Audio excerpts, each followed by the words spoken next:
இன்றைக்கி நம்ம ledger group வந்து பார்க்கலாம். அதில் வந்து மொத்தம் எத்தனை இருக்குன்னு 28 வந்து இருக்குது.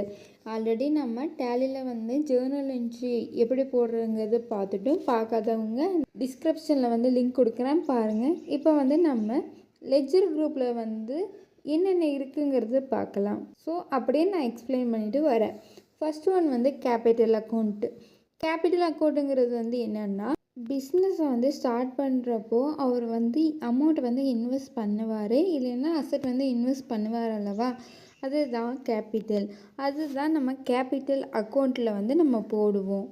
இது வந்து எதுக்காக நம்ம வந்து க்ரியேட் பண்ணலான்னா, ஓனரோட இன்வெஸ்ட்மெண்ட் அமௌண்ட் இருக்கல, கேபிட்டல் அமௌண்ட், அது வந்து ட்ராயிங்கும் தனித்தனியாக காமிக்கிறதுக்காக நம்ம இதை வந்து நம்ம க்ரியேட் பண்ணலாம்.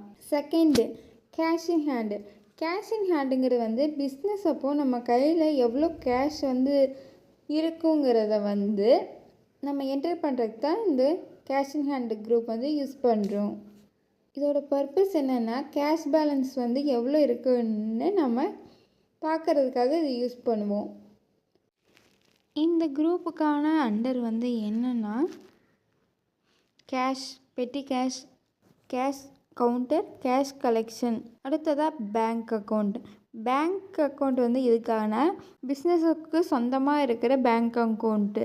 இதோட பர்பஸ் என்னென்னா, பேங்க்கில் இருக்கிற அமௌண்ட்டை வந்து நம்ம பதிவு செய்கிறதுக்காக நம்ம இது வந்து யூஸ் பண்ணுவோம்.